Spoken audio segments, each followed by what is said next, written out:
देखे इंसान के रूप में भगवान। संजू काल्पनिक नाम का कानपुर शहर में एक गरीब परिवार में जन्म हुआ। परिवार में 4 भाई बहन थे। संजू सबसे बड़ी थी। पिता एक प्राइवेट फैक्ट्री में नौकरी करते थे। माँ घरों में खाना बनाने का काम करती थी।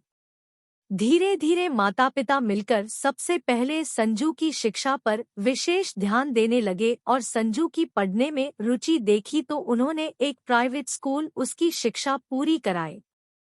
बहुत पढ़ी लिखी और होशियार थी संजू। उसने बीए तक की पढ़ाई की थी और आगे और पढ़ाई करना चाहती थी। इसी दौरान माता पिता को लगा कि अब हमारी बेटी बड़ी हो गई है, अब हमको इसका विवाह करना चाहिए। धीरे धीरे रिश्ते ढूंढना शुरू किए और उन्हें फजलगंज में एक शिक्षित परिवार मिला जहां वह स्कूल चलाते थे और खुद उसमें स्कूल का संचालक एवं प्रधानाध्यापक थे।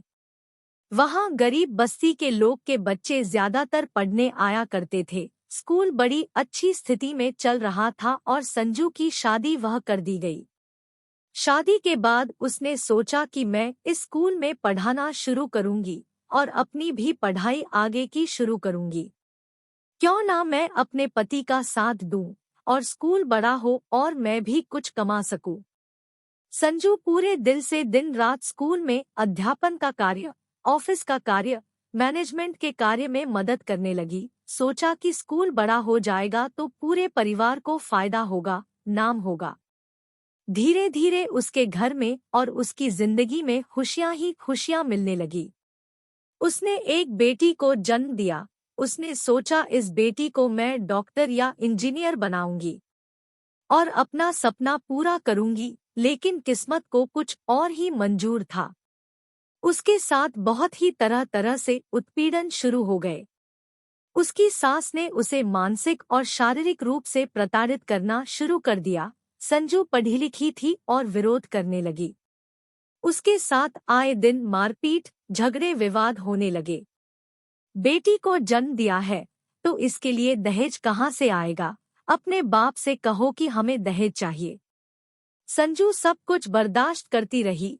इधर उसके बेटे का जन्म न होने की वजह से उसको मानसिक और आर्थिक टॉर्चर किया गया। संजू बहुत ज्यादा परेशान रहने लगी और उसने किसी तरह से वैवाहिक जीवन के 10 साल पूरे किए। यह सिलसिला चलता ही रहा। एक दिन उसके पति को लगा कि यह पुलिस की भी धमकी दे रही है, शायद इसने दहेज उत्पीड़न के केस में फंसा दिया तो स्कूल भी बंद हो जाएगा और हम सब जेल चले जाएंगे। मानसिक प्रताड़ना के दौरान ससुराल वालों ने छत की 4थी मंजिल पर 3 सेट में एक छोटा सा बाथरूम बना था जिसमें अब सिर्फ सूखा कचरा डालते थे। उसी में उसे नंगा करके एक जंजीर से बांध दिया था और उसे पागल करार कर दिया था। उसे 3 सेट में ही रहने को मजबूर कर दिया। ना ही फोन था। इसी डर से अंजू रोती और परेशान होती रही। उसी कचरे में रोज उसको एक रोटी और एक प्याज का गट्टा दिया जाता था। वह उसी में बैठी रहती थी, उसी में पॉटी करती थी, उसी में सुसु करती थी और उसी में रोज सुबह घर का कचरा डाल दिया जाता था। शर्म की वजह से बैठी रहती थी। अपने पैरों और हाथों को से अपने व्यक्तिगत बॉडी पार्ट को छुपा कर रखती थी कि कहीं कोई देख ना ले। न नहाने से उसके हाथ पैर की खाल चिपक गई थी, हड्डियों का ढांचा हो गई थी और बालों में गुच्छे बन गए थे जिनमें जुए और कई तरह के कीटाणु पैदा हो गए थे। यह सब वह बर्दाश्त करती रही पर कुछ टाइम बाद में वह मानसिक रूप से पूरी तरह से टूट चुकी थी और उसे अपनी जिंदगी का एक हिस्सा समझकर वहीं पे जीवन जीने लगी। उसका मानसिक संतुलन बिगड़ गया था और कई तरह की गंभीर बीमारियों से ग्रसित हो गई। इसी दौरान सखी केंद्र उस एरिया में मीटिंग ट्रेनिंग किया करते थे। सखी केंद्र की फील्ड कोऑर्डिनेटर की एक सशक्त टीम भी वहां मौजूद थी। जब वहां के कोऑर्डिनेटर को यह पता चला कि यहाँ पर इस तरह की एक महिला है जो इस कंडीशन में रहती है, पर लोग उसके पति और उसकी सास के दबाव और दबंग के कारण बोल नहीं सकते, अभी ना कुछ कह सकते थे ना उनका विरोध कर सकते थे। उन्हें डर था कि कहीं यह लोग हमारे खिलाफ कोई कानूनी कार्यवाही ना कर दे या हमारे बच्चों को कोई चोट ना पहुंचा दे। किसी की छत पर से चढ़कर हमारे कोऑर्डिनेटर और सखी केंद्र की महामंत्री नीलम चतुर्वेदी जी घटनास्थल पर पहुंची थी। वह पर पूरी टीम ने देखा कि एक महिला है जो कचरे में बैठी हुई है और उसकी कंडीशन बहुत खराब है। उसके बदन पर एक कपड़ा भी नहीं है, बालों का गुच्छा बन गया है, आंखों से आंसू सूख चुके हैं, उसके शरीर में कोई हलचल नहीं होती है, वह सिर्फ एक जिंदा लाश की तरह है। सखी केंद्र ने उसके पति और सास से बात की तो उन लोगों ने कहा कि ऐसा कुछ भी नहीं है, आपको गलत सूचना मिली है, कहीं कुछ नहीं है, वह अपने मायके में है आराम से।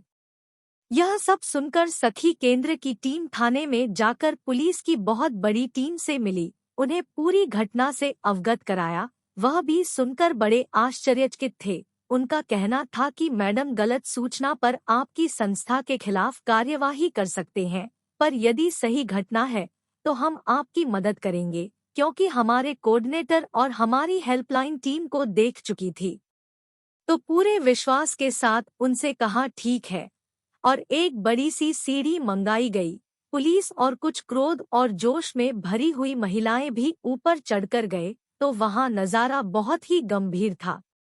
महिला पुलिस की सहायता से संजू को बाहर निकाला गया, एक चद्दर दिया गया और कुछ महिलाएं कपड़े ले आए और उसको बदन को ढका। फिर फजलगंज थाने लेकर गए, वहां पर उसके पति तथा ससुराल पक्ष के खिलाफ एफआईआर दर्ज की गई। वह किसी भी स्थिति में कुछ नहीं बता पा रही थी। पहले उसके हाथ धुलाए गए, चेहरे पर पानी की छिट्टी मारे गए, फिर उसकी आंख खुली, फिर आराम से उसे खाना पीना दिया गया। थोड़ा वह होश में आई, फिर उसने थोड़ा थोड़ा बताया। यह बताने की प्रक्रिया और एफआईआर लिखाने की प्रक्रिया करीब 3 दिन चली। इमरजेंसी हेल्पलाइन की पुष्पा तिवारी के नेतृत्व में यह मामला देखा जाना शुरू हुआ। इमरजेंसी हेल्पलाइन ने पूरी घटना को लिखने के बाद एफआईआर दर्ज कराई और संजू को उसके मायके वालों के पास सुरक्षित रखवाया गया। वहां से सखी केंद्र द्वारा लगातार इलाज कराया गया और इमरजेंसी हेल्पलाइन की टीम पूरी सक्रियता से संजू को डॉक्टर के पास ले जाना, थाने ले जाना, चौकी ले जाने लगी। सखी केंद्र महिला हेल्पलाइन ने सुबह शाम रात के बारे में सोचा ही नहीं, सिर्फ एक मकसद, संजू को इंसाफ दिलाना। इस घटना को मीडिया ने बहुत प्रकाशित किया था। इसमें आंखों देखी चैनल से इस न्यूज का कवरेज किया गया था। डॉक्टर ने सलाह दी कि संजू को किसी पार्क और खुले वातावरण में चलाएं, जितना चलेगी इसके जॉइंट उतना ही काम करेंगे। तो वह अपने पिता के साथ रोज पार्क में चलाने जाते थे। एक दिन वह बिना बताए पार्क में टहलने चली गई। वहां पर उसका पति पहुंच गया, जो जमानत पर छूटकर ही आया था। पार्क में उससे माफी मांगने लगा, रोने लगा, गिड़गिड़ाने लगा। बोला, मुझे सजा दिलाकर तुम्हें क्या मिल जाएगा? मैंने तुम्हारे साथ बहुत बुरा किया, जानवरों से भी बदतर तरीके से तुम्हें रखा, लेकिन मुझे अपनी गलती का एहसास हो गया है। प्लीज अपना कोर्ट से केस वापस ले लो। मैंने तुम्हें अगर एक दिन के लिए भी प्यार किया था तो उसका वास्ता है। और उसको अपने घर ले गया और वहां पर उस पर दबाव बनाया कि सभी केस वापस लो, अन्यथा हम तुम्हारे परिवार वालों को भी खत्म कर देंगे। संजू ने कोर्ट में बयान बदल दिए और फिर उसके साथ मारना पीटना, वही प्रक्रिया शुरू हो गई। उसके बाद पुनः वह सखी केंद्र में परामर्श के लिए आई और उसने तय किया कि वह किसी भी कीमत पर पति के घर नहीं जाऊंगी और उसके खिलाफ सख्त कार्रवाई करूंगी। पूरी घटना के अंत में फिर वह पिता के घर में रहने लगी।